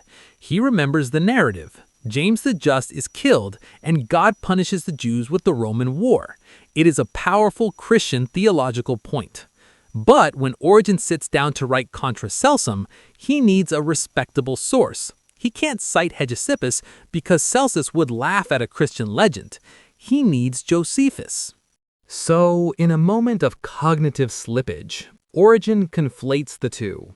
He projects the theology of Hegesippus onto the history of Josephus. He tells Celsus, even your own Josephus admits this. He is wrong. He is hallucinating a text that isn't there. How do we know for sure he isn't quoting a lost version of Josephus? Because Josephus does give a reason for the fall of Jerusalem. He gives a very specific, explicit theological reason for the war, and it has nothing to do with James. In The Jewish War, Book 4, Josephus describes the murder of Ananus. Yes, Ananus, the very same high priest who killed James in the other story. In the war narrative, Ananus is the moderate leader trying to save Jerusalem from the radical zealots. The zealots, the rebels, murder Ananus and toss his body over the wall. Josephus, clearly admiring Ananus, writes this eulogy. I should not mistake if I said that the death of Ananus was the beginning of the destruction of the city, and that from this very day may be dated the overthrow of her wall and the ruin of her affairs. Do you see the contradiction? Josephus says the war happened because the radicals killed Ananus, the good high priest. Origen claims Josephus says the war happened because Ananus, the bad high priest, killed James. These are mutually exclusive theological claims. Josephus cannot believe that God punished the Jews for killing Ananus and simultaneously believe God punished the Jews for the actions of Ananus. Josephus views Ananus as a hero, a man of the highest integrity. The Christian tradition views Ananus as a villain, the murderer of James. Origen is quoting the Christian tradition, Hegesippus, and slapping Josephus's label on it. This is the Hegesippus hallucination. It destroys Origen's reliability as a witness to the text of Josephus regarding Jesus or James. If Origen can invent an entire theological argument and attribute it to Josephus when it's not there, we cannot trust him when he says Josephus mentions James, the brother of Jesus. He is mixing up his scrolls. He is blending history and legend. The historicists want you to believe that Origen is a precise, peer-reviewed scholar. He is not. He is a polemicist working from memory in an age before Control F. He made a mistake. And this mistake reveals something crucial. The James passage in Origen's mind was Christianized. It was full of James the just and divine punishment. But the James passage in our actual manuscripts of Josephus is dry, political, and devoid of praise for James. This mismatch proves that Origen wasn't reading the text we have. He was remembering a story he heard in church. So if Origen's testimony is a hallucination and the text itself points to Jesus ben Damnius, the James defense evaporates. The external witness, Origen, is perjuring himself, and the internal evidence, ben Damnius, is pointing to a different man. But the historicist has one final desperate objection. They will say, okay, maybe Origen was confused. Maybe the James passage is messy. But surely Josephus must have mentioned Jesus somewhere. Why would Christians forge a text that blames the war on Ananus instead of James? This reveals their fundamental misunderstanding of the Josephine narrative. They still think the war is about Jesus. They still think the destruction of the temple is about the rejection of the Messiah. But Josephus tells us exactly what the war was about, and in his version of history, there is no room for a Christian theological explanation. Therefore, we must confront the false cause of the war. We must show that the Christian interpolation isn't just a bad sentence, it is a theological virus that tries to rewrite the entire moral universe of Josephus's history. And Josephus's immune system, his actual argument, rejects it violently. Therefore, if Origen's hallucination has been exposed, we are left with a massive crater in the historicist landscape. They want you to believe that Josephus, a Jewish priest, a general, and a captive of Rome, looked back on the destruction of his holy city and concluded, yes, this happened because we killed James, the brother of Jesus. This is the false cause of the war. It is a theological fantasy that has been smuggled into history books for centuries. But when we actually read Josephus, when we listen to his voice, not the voice of church fathers misquoting him, we find that he has a completely different explanation for the catastrophe of 70 CE. And his explanation is so specific, so detailed, and so contradictory to the Christian narrative that it proves, once and for all, that the James passage cannot bear the weight the apologists put on it. Let's be precise. The destruction of Jerusalem was a defining trauma of Josephus's life. He was there. He watched the temple burn. He saw his people enslaved. In his book, The Jewish War, he spends hundreds of pages diagnosing the disease that killed his nation. He is like a coroner performing an autopsy. He wants to know exactly what killed the patient. Does he mention Jesus? No. Does he mention James? No. Does he mention Christianity? No. Instead, Josephus identifies a specific cancer: stasis, civil strife, infighting, zealotry. He argues that God turned away from Israel not because they rejected a Messiah, but because they rejected order. They rejected the legitimate priesthood. They allowed robbers and tyrants, the zealots, to take over the holy places and pollute the temple with blood. And he pinpoints the exact moment of death, the moment the patient flatlined. It wasn't in 30 CE when Jesus was crucified. It wasn't in 62 CE when James was stoned. It was in 68 CE. The scene is terrifying. The zealots have seized the temple. They are besieged by the moderate Jewish government, led by the high priest Ananus ben Ananus. Yes, the same Ananus from the James story. In the Jewish war, Ananus is not a villain. He is the hero. He is the George Washington of the story. Josephus describes him as a man of the highest integrity, a lover of liberty, and a brilliant strategist who knew that the Romans were invincible and tried to negotiate a peace to save the city. But the zealots betray him. They let the Idumeans into the city at night. A slaughter ensues. The moderate party is wiped out. Ananus is murdered, and his naked body is thrown over the walls to be eaten by dogs.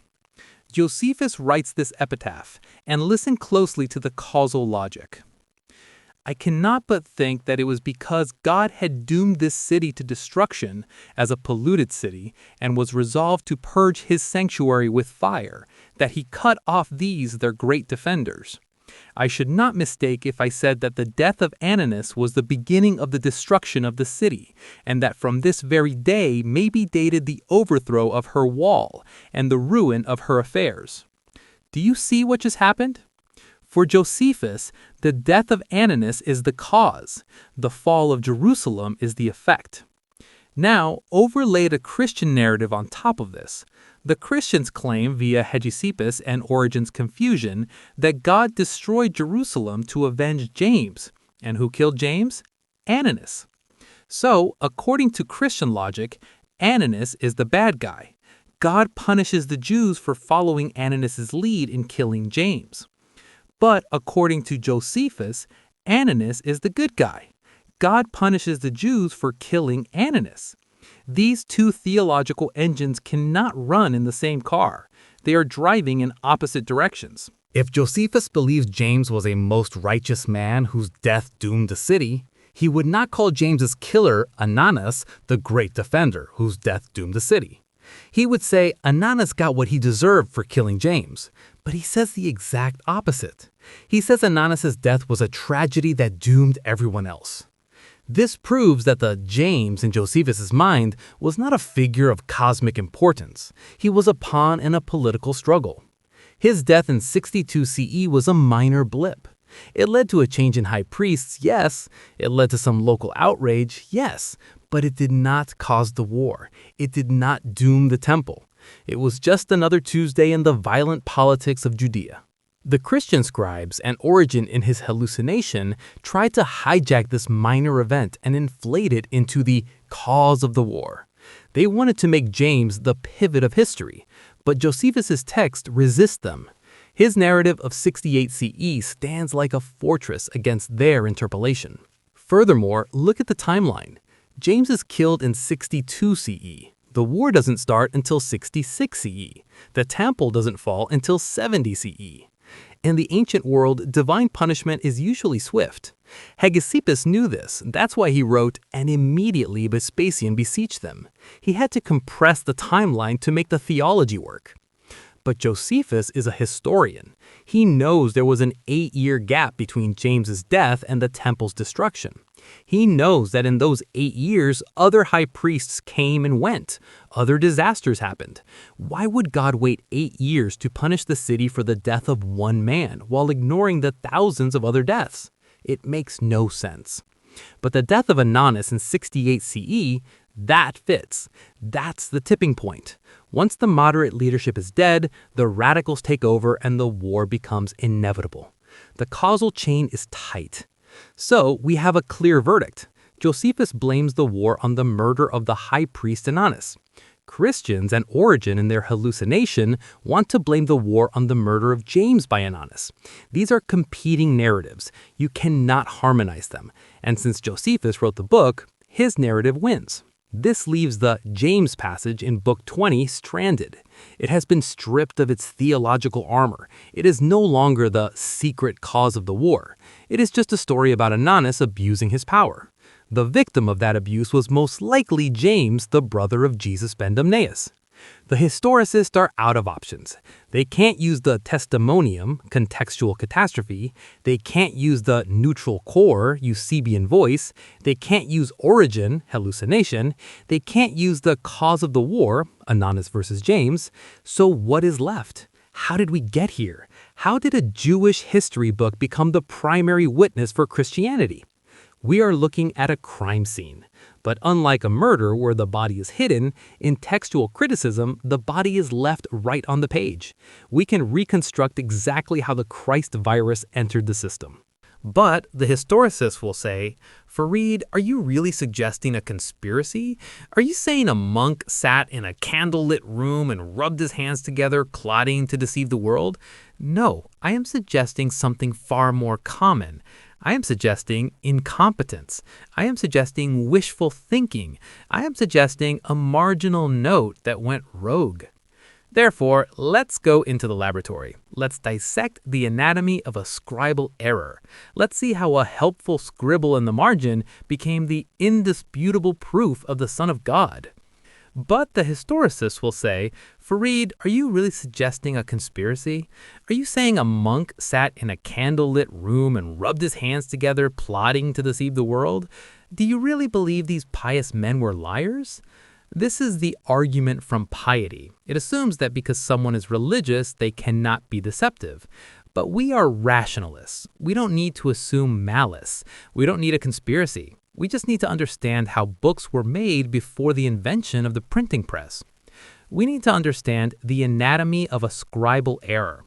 You see, a manuscript in the ancient world was not a static object like a PDF. It was a living, breathing, and decaying thing.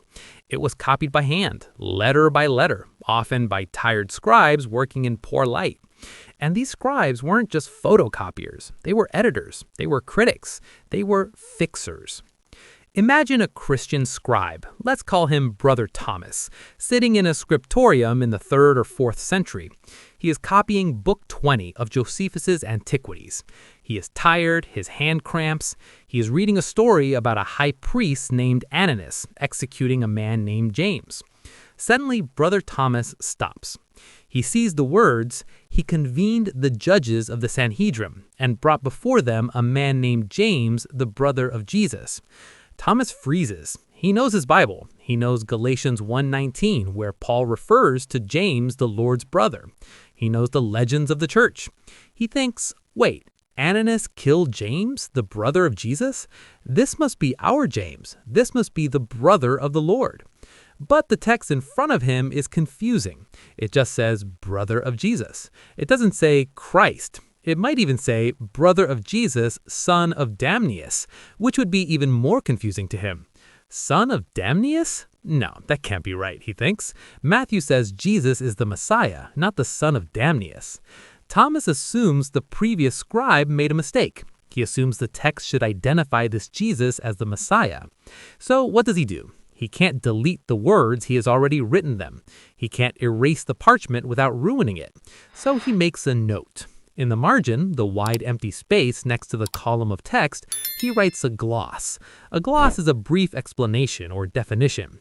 He writes 3 words in Greek, to legomenu Christou, the one called Christ. He isn't trying to trick anyone, he is trying to be helpful. He is telling the next reader, hey, just so you know, the Jesus mentioned here is the one we call Christ. It is an interpretive footnote. Thomas finishes his work, rolls up the scroll, and puts it on the shelf. He dies. 50 years later, another scribe, let's call him Brother Simon, picks up Thomas's scroll to make a fresh copy. Simon is diligent. He wants to be accurate. He is reading along, copying line by line. He gets to the James passage. He writes, he brought before them a man named James, the brother of Jesus. Then he looks at the margin. He sees Thomas's note, tu legomenu Christu. Simon has a choice. Is this a note or is this a correction? Did the original author, Josephus, write those words, and Thomas's predecessor accidentally left them out, forcing Thomas to write them in the margin? In the ancient world, marginal notes were often used to restore omitted text. If you skipped a line, you wrote it in the margin with the little arrow. Simon assumes it is a correction. He thinks, oh, the text should say who was called Christ. Thomas put it there to fix it. So Simon inserts the marginal note directly into the main body of the text. He weaves it into the sentence. He brought before them a man named James, the brother of Jesus who was called Christ. And just like that, the gloss becomes scripture. The interpretation becomes the text. This phenomenon is not a theory I just invented. It is a documented fact of textual criticism. We have thousands of manuscripts where we can see this happening. We have manuscripts where a scribe writes a prayer in the margin, Lord have mercy. And in the next copy, Lord have mercy is part of the narrative. Now, apply this to the James passage. If the original text said, brother of Jesus, son of Damnaeus, the insertion of who was called Christ creates a conflict. You can't have Jesus, son of Damnaeus, who was called Christ. That's too clunky even for a scribe. So Simon, or the scribe after him, smooths it out. He drops son of Damnaeus because Christ is the more important title. Or perhaps son of Damnaeus was never there, and the context, the next paragraph, was enough for Josephus. Either way, the Christ gloss pushes out the original meaning. The result is exactly what we find in Book 20 today, a sentence that is grammatically awkward and contextually broken. This explains everything without requiring a conspiracy. It explains why the phrase is there, Christian zeal. It explains why it's awkward. It was a patch. It explains why it contradicts Josephus's other writings.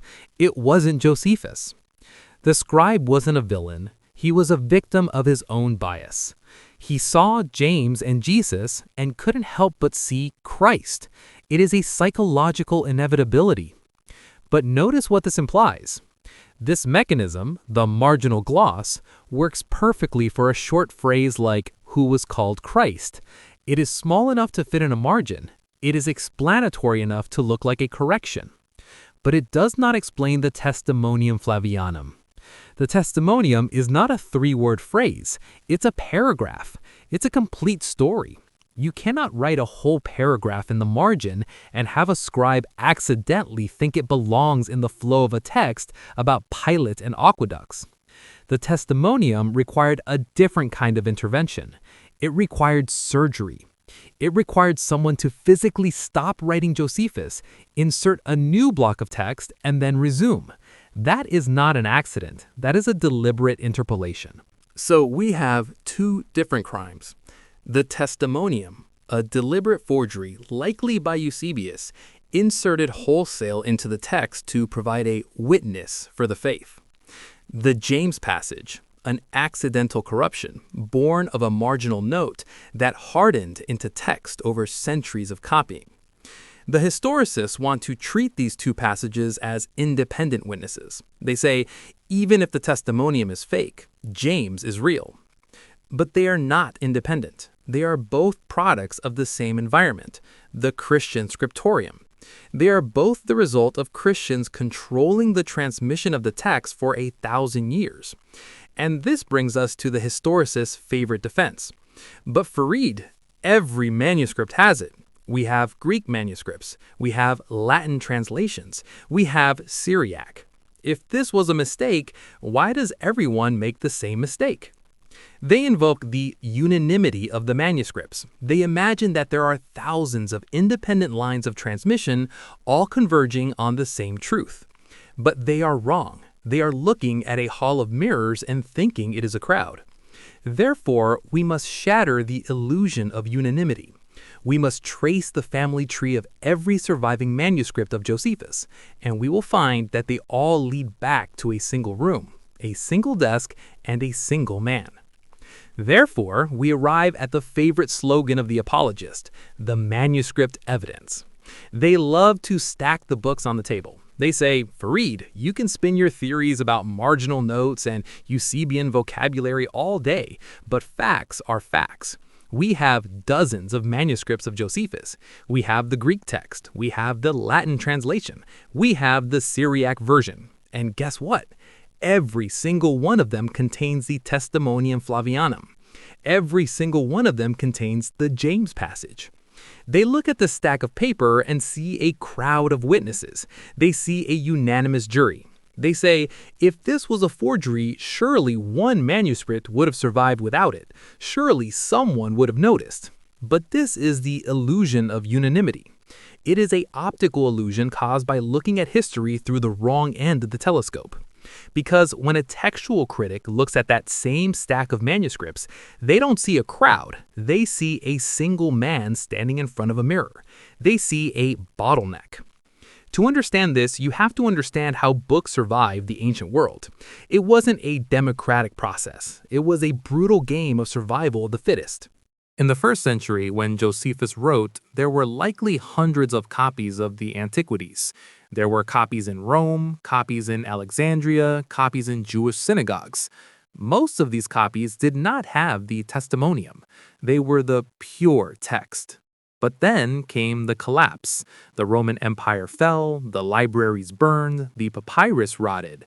The Jewish people who felt betrayed by Josephus, remember, he was a turncoat who helped the Romans destroy Jerusalem, stopped reading him. They preserved the Talmud. They let Josephus rot. So who saved Josephus? Who spent the time, the money, and the ink to copy his massive 20-volume history? Christians. Specifically, the Christians in the East, and even more specifically, the Christians at the Library of Caesarea Maritima. This library was the Silicon Valley of Christian scholarship. It was founded by Origen, the man who hallucinated the James passage. It was managed by Pamphilus, and crucially, its head librarian in the 4th century was none other than Eusebius. Eusebius wasn't just a historian, he was an editor. He was responsible for producing standard editions of texts for the growing Christian church. He oversaw the copying of the Bible. He oversaw the copying of the martyr stories. And he oversaw the copying of Josephus. Now, here is the terrifying truth that destroys the unanimity argument. Every single surviving Greek manuscript of Antiquities, books 18 through 20, descends from the same manuscript family. Textual critics can prove this. They look at the typos, the unique spelling errors, the skip lines, the specific mistakes that a scribe makes. When two manuscripts share the exact same set of weird typos, it means they are related. It means they are copies of the same parent. All our manuscripts of Josephus, whether they are in the Vatican, in Paris, or in Oxford, share the same genetic markers. They all trace their lineage back to a single archetype produced in late antiquity. And where was that archetype produced? Almost certainly in the library of Eusebius. So imagine this scenario. Eusebius, or a scribe under his direction, takes the master copy of Josephus in the library. He inserts the Testimonium Flavianum because he needs a witness for Jesus. He inserts the Christ gloss into the James passage because he needs a witness for James. Then he makes 5 copies of this new improved Josephus. He sends one to Constantinople, one to Rome, one to Alexandria. Over the next 1,000 years, those 5 copies get copied and copied and copied. The original pure copies, the ones without the forgery, eventually rot away or are burned because no one cares about them. The Jews aren't copying them, the pagans aren't copying them, only the Christians are copying them. And Christians only copy the version that proves their religion is true. By the time we get to the Middle Ages, which is where our earliest surviving manuscripts come from, the Eusebian recension is the only version left. So when the apologist says all 30 manuscripts have the passage, what they are really saying is we have 30 photocopies of Eusebius's forgery. If I forge a check and then make 500 photocopies of it, I don't have 500 times the money. I have 500 pieces of paper that all tell the same lie. This is the bottleneck. History passed through a narrow gate in the 4th century, and Eusebius was the gatekeeper. He decided what got through, and he decided that a Josephus without Jesus was not worth preserving. This explains why we have no dissenting manuscripts. The dissenters were silenced by the simple passage of time and the selective bias of Christian scribes. But we do have one ghost in the machine, one piece of evidence that hints at what the text looked like before the bottleneck. We have the translations. Specifically, we have the Syriac translation. Now, usually, the Syriac text follows the Greek pretty closely, but sometimes it preserves older readings, and in some versions of the James passage in other ancient traditions, like the version preserved by the Christian chronicler Hegesippus, ironically, the Christ identifier is missing or different. More importantly, we have the Latin Josephus, known as the Latin Josephus, associated with Cassiodorus in the 6th century. While it contains the Testimonium, it often translates it in ways that show the translators were struggling with the Greek, trying to make sense of awkward phrasing. But the most damning evidence comes from the Testimonium itself in different versions. In 1971, a scholar named Shlomo Pines discovered a version of the Testimonium in a 10th century Arabic history by a Christian bishop named Agapius. The historicists hailed this as a victory. Look, they said, an Arabic version. It proves the text existed. But when you read the Arabic version, it is different. It doesn't say he was the Christ. It says he was believed to be the Christ. It doesn't blame the Jews. It blames Pilate entirely. The apologists say, see, this is the neutral core. This proves the original was neutral. But they are missing the point. The Arabic version proves that the text was unstable. It proves that scribes were rewriting it, changing it, softening it, hardening it. It proves that there was no fixed, immutable original. The text was putty, the hands of the church. If there was a genuine, hard, historical rock of a text, it wouldn't change shape every time a new language touched it. The fact that the Testimonium exists in so many different forms, the Eusebian form, the Jerome form, who quotes it slightly differently, the Agapius form, proves that it was a living legend, not a dead fact. The unanimity is a myth. The manuscripts we have are just the survivors of a purge. They are the children of Eusebius. So the external evidence, manuscripts, is rigged. The internal evidence, context and grammar, is damning. The motive, apologetics, is obvious. But there is one final, desperate argument the apologists cling to. It is a linguistic argument.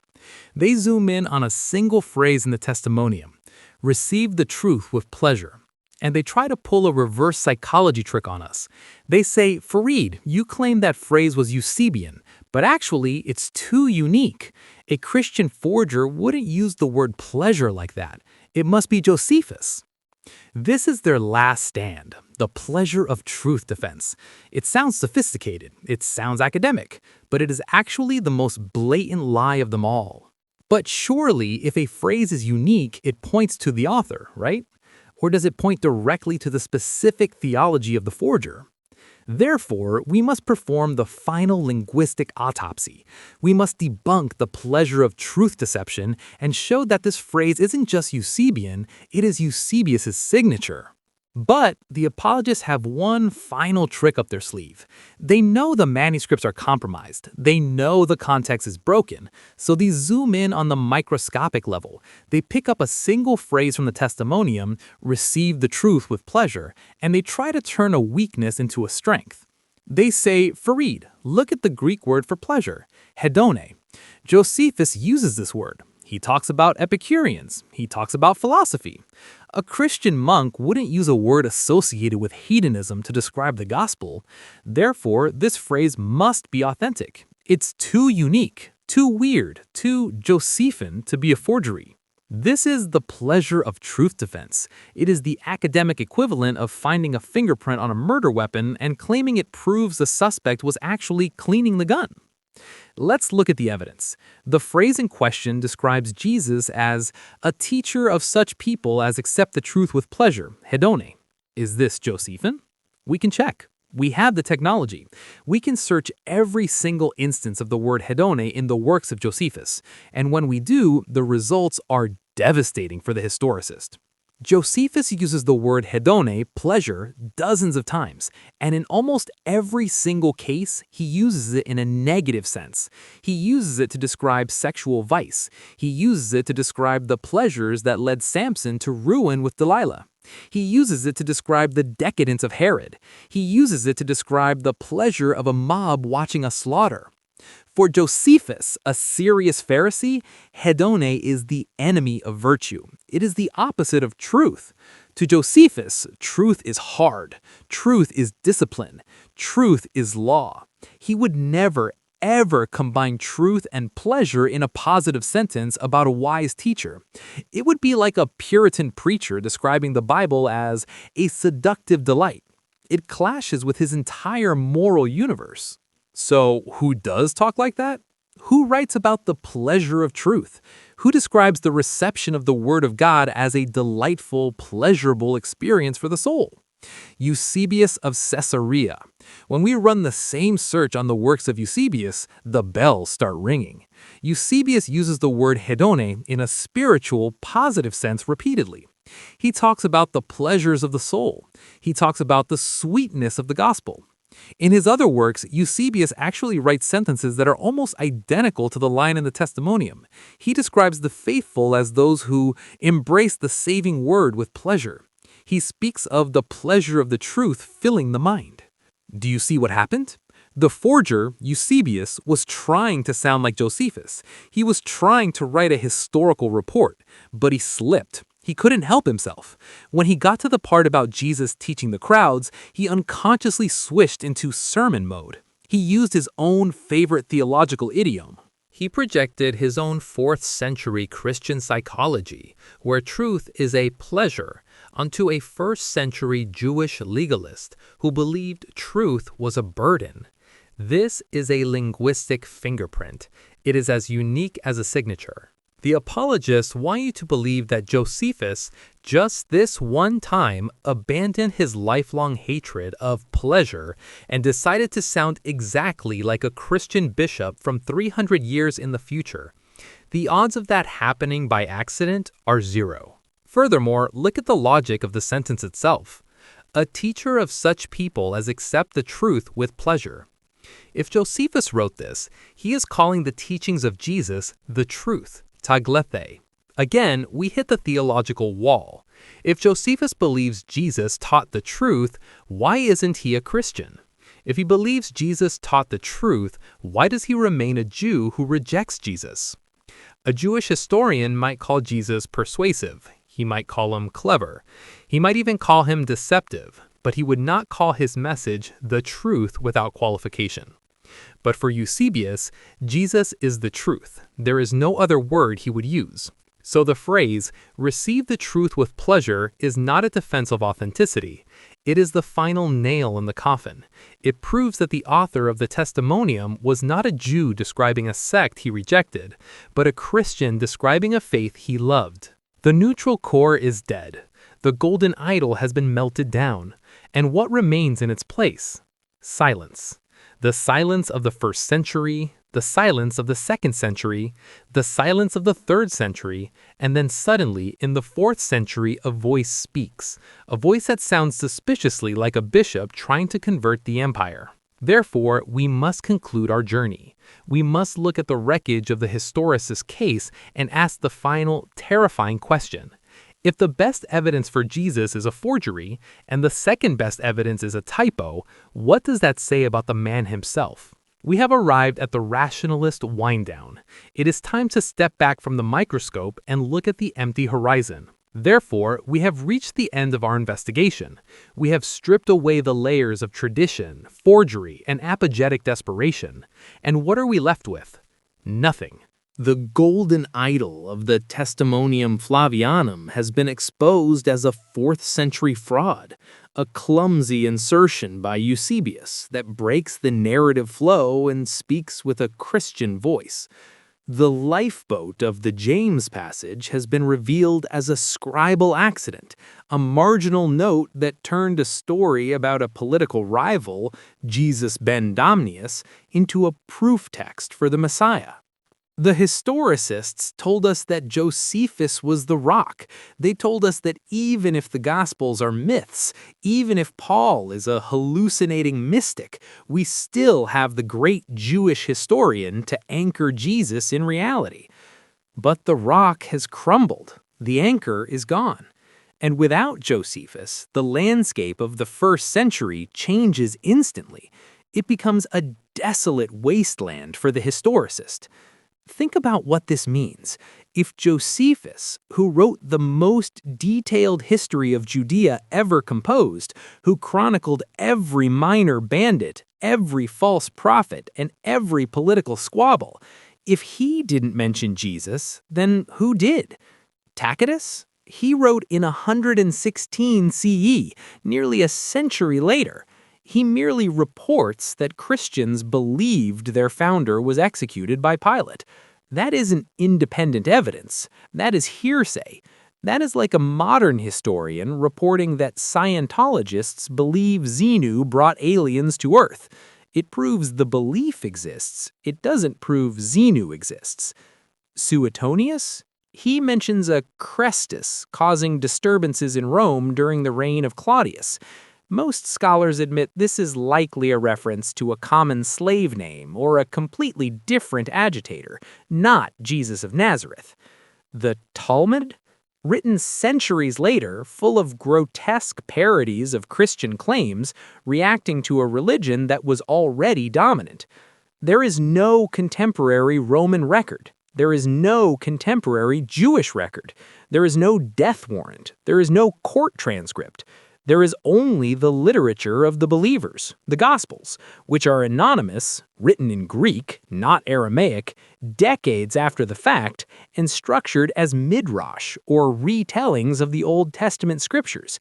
They are stories designed to fulfill prophecy, not to record history. This is the terrifying silence that the historicist tries to fill with the Testimonium Flavianum.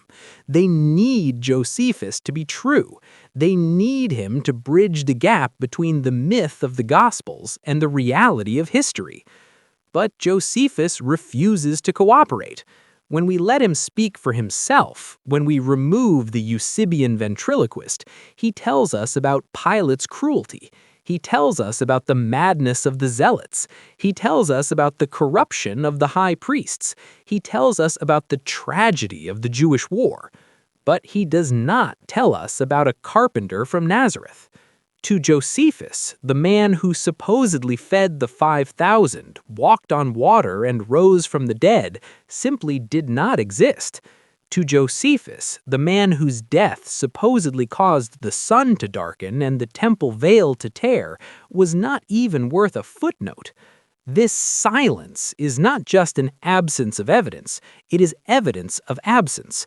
A man who did the things Jesus is alleged to have done, even the secular things like causing a riot in the temple, would have been on Josephus's radar. Josephus mentions other messianic claimants like Theudas and the Egyptian. He explains their movements. He explains their fate. The fact that he ignores Jesus suggests that there was no movement to explain. There was no Jesus of Nazareth in history. There was only a Jesus in the minds of later Christians who projected their literary hero back into the past. We are left with the conclusion of the rationalist. Jesus of Nazareth is a myth. He is a construct built from the prophecies of Isaiah, the Psalms of David, and the philosophy of the Greeks. He is a solar Messiah, a dying and rising god like Osiris or Dionysus, dressed in the clothes of a Jewish rabbi. The Testimonium Flavianum was the last thread holding the historicist balloon to the ground. We have cut it. The balloon is floating away. And that is okay. In fact, it is better than okay. It is the beginning of a truer understanding of human history. So, where does this leave us? We started this journey by asking why the evidence for Jesus is so loud in storybooks, yet so silent in the record. I want to leave you with a thought. Many people fear mythicism. They think that if Jesus didn't exist, Western civilization loses its foundation. They think that without a historical Jesus, the stories lose their power. I disagree. Understanding that Jesus is a myth doesn't destroy the story, it elevates it. It means that the Sermon on the Mount wasn't a speech given by a peasant on a hill, it was a literary masterpiece composed by brilliant human authors grappling with ethics and justice. It means that the story of the resurrection wasn't a biological anomaly, it was a profound metaphor for the resilience of hope and the cycles of nature. When we realize that these figures, Jesus, Moses, Hercules, Romulus, are literary creations, we stop worshiping them as idols and start appreciating them as art. We reclaim our own history. We wrote these stories. We invented these gods. The genius is ours. The truth is not fragile. It doesn't need forgeries to protect it. It doesn't need interpolated paragraphs or scribal errors. The truth stands on its own. Josephus wrote a history of his people. Eusebius tried to rewrite it. Tonight, we have undone the damage. We have given Josephus his voice back, and in doing so, we have taken a step closer to seeing the ancient world as it really was, a world of politics, war, and myth-making, unburdened by the need to validate a modern theology. Thank you for taking this journey with me. It wasn't easy, it required focus, but rationality always pays off in the end. If you value this kind of ruthless, evidence-based analysis, do the rational thing. Subscribe, share this video, and join the conversation in the comments. Let the historicists know that the debate isn't over, it's just beginning. If you want exclusive content, early access to videos, and want to support this rational quest, consider joining our YouTube membership community. You become part of the family, helping us navigate this rich tapestry of ancient narratives. I'm Fareed. Keep delving, keep questioning, and stay curious.